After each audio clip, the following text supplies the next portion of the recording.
Hello and welcome to Identify, the news, views and insights from within the events industry.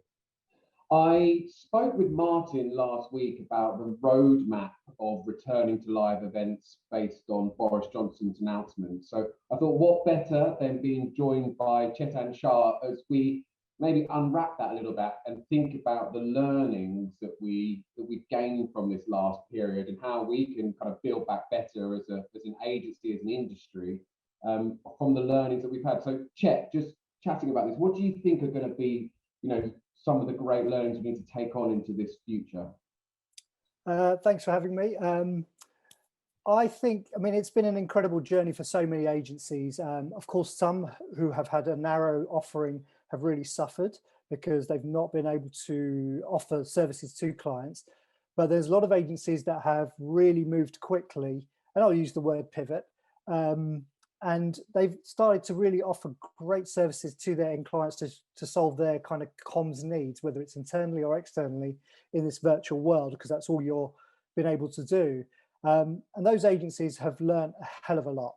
They've also had to probably change the makeup of their people, the skill sets, but finally they probably have got a seat at the strategic table. And we've talked about this a little bit, but finally clients are coming back to them and going, what do we do? I've got this problem, I've got this need, what should we do? And then agencies are having to do what agencies should have always been doing, which is consult and provide solutions to the challenges. And to do that, they've had to talk at the higher level of the client's kind of structure, and they've had to put in solutions that only event agencies, quite broad, but only they've been able to kind of master in this virtual world, I think. So they are in a massively strong position. You touch on something, because I remember going back a few years ago, we used to regularly say things here about, oh, I wish they engaged with us just a little bit earlier, and then we could have given our strategic application and said, is that the right choice? Rather than sometimes being given a set brief, this is the parameters that you need to follow. And then it can sometimes become a bit of a commodity trade-off, because the client knows exactly what it wants. And I think, as you allude to now, this has been a great period of true collaboration between client and the sector.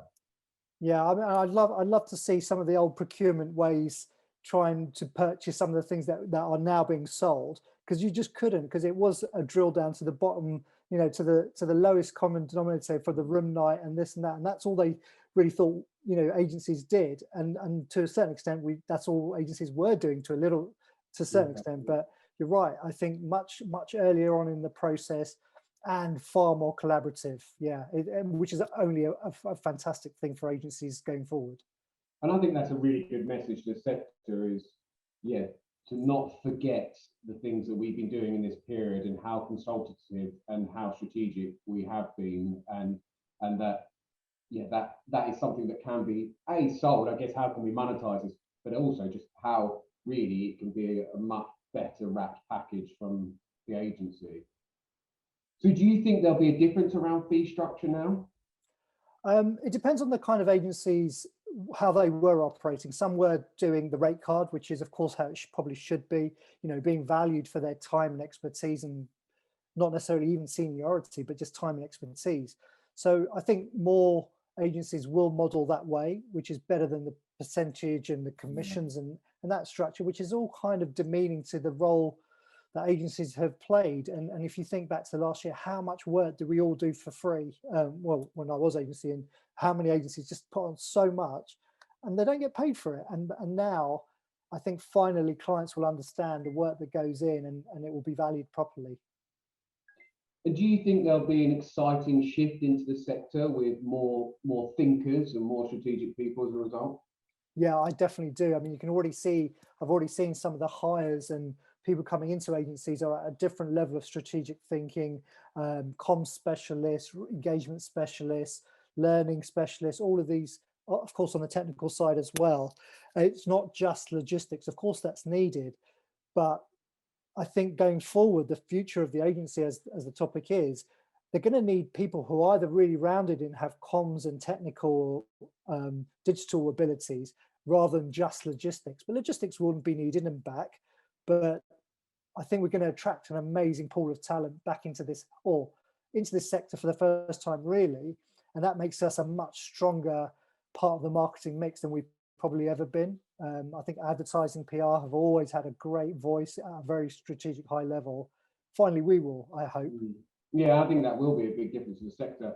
I think as we kind of wrap up, I think one of the things I noticed there as well is not only in addition to these thinkers, there's that digital wrapper that's been, that we've had to adapt to, in this period. And I when I say we, I mean the industry as a whole. And I think one of the things I would like to see is that obviously that stays, and that we continue to represent a kind of a full total solution. But also that we continue to challenge ourselves, from all the learnings that we've had moving forward. So I think it's a really exciting time for our sector and how we react and bounce back to the kind of future of events. Yeah, I totally agree. And I think we shouldn't take the foot off the gas at all. We're probably only scratching the surface of the opportunity, or almost like at the glass ceiling. And I think we should break through. And there's huge opportunities for our sector to do far more incredible work than we've ever done before. Yeah, and for young people coming into it, they've just got so much of a louder voice than they probably ever had. If they're savvy, I mean, digital natives, as they're called, they've got a great opportunity to shape agencies and be far more kind of contributing than they ever have. And I think I like as well the fact that the focus on content has been so rich in this period, because you haven't had the whiz bang of all the production value, and I think that keeping that emphasis will be great as well. Is there anything, as we sum up, kind of thinking about the future of agencies? Is there anything else you want to add? No, I think a united voice at a government level, which, from one industry, one voice, which is, with partnership with BVEP, I think that voice is hopefully stronger. We're more united as a sector than we've probably ever been because of the challenges. So hopefully that continues with a far broader remit going forward once we get out of this. That could be really interesting and could pave the way for better scrutiny and better kind of support going forward. Yeah, definitely. Well, look, Chet, thank you so much. If you've enjoyed listening to anything that Chet and I have discussed, if you've got any opinions on what you think the future shape of agency will be kind of post-COVID, then please leave a comment below. Otherwise, thank you very much and have a lovely day. Thanks, Chet. Thanks.